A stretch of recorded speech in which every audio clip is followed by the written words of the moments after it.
তারকেশ্বর স্টেশনে ধরা পড়ল এক অনন্য মানবিকতার ছবি। মঙ্গলবার ঠিক সকাল 8:30। ব্যস্ত সকাল নিজের দৈনিক সংগ্রামের উদ্দেশ্যে ছুটে চলেছেন নিত্যযাত্রীরা।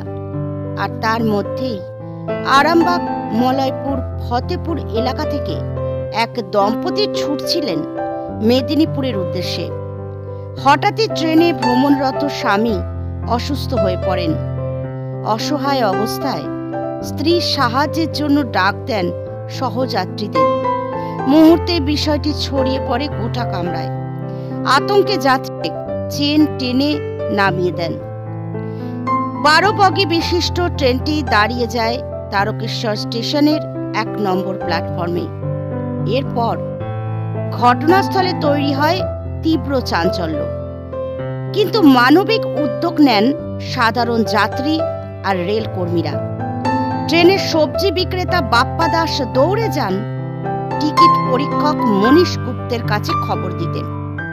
মনীশ বাবু সঙ্গে সঙ্গে যোগাযোগ করেন রেল পুলিশের সাথে।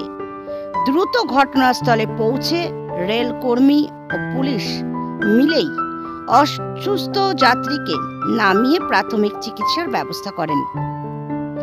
সহযোগিতার মানবিকতার মেলবন্ধন দেখে অভিভূত হয়েছেন সাধারণ যাত্রীরা। অসুস্থ ব্যক্তির স্ত্রী আবেগ ভরা কণ্ঠে বলেন, আমি একা হলে কিছুই করতে পারতাম না। সহযাত্রীদের সাহায্য, রেল পুলিশ আর মনীশবাবুর তৎপরতা না থাকলে আজ হয়তো অনেক বড় বিপদ ঘটতে পারত। তারকেশ্বর স্টেশনের সকালের দৃশ্য আবারও প্রমাণ করল, জরুরি পরিস্থিতিতে একসাথে দাঁড়ালে অসহায় মানুষও বেঁচে যেতে পারেন নতুন আশার আলোয়।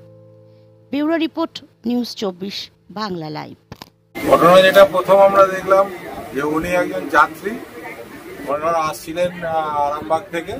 তো ট্রেনের মধ্যে হঠাৎ করে অসুস্থ হয়ে পড়েছেন এবং ওনার সঙ্গে যারা সহযাত্রী ছিলেন সেই সহযাত্রী সবাই মিলে রেল পুলিশের সহায়তায় ওনাকে ট্রেন দাঁড় করিয়ে হসপিটালাইজ করা হয়েছে। এই পর্যন্ত আমরা দেখেছি। এরপরে আমরা তো আর কোনো খবর পাইনি এখনো পর্যন্ত। নেক্সট দেখা যাক কি হয়। রেল পুলিশের তৎপরতাকে কি বলবেন? রেল পুলিশের সবসময় আমরা দেখি, যে কোনো জায়গাতে রেল পুলিশের সহায়তা আমরা সবসময় পেয়ে থাকি। যে কোনো বিষয়ে রেল পুলিশকে আমরা যদি জানাই, অবশ্যই ওনারা তৎক্ষণাৎ সেই ব্যবস্থা গ্রহণ করেন। আপনার নাম? আমার নাম সত্যজিৎ ব্যানার্জি। এটা কোন ট্রেন?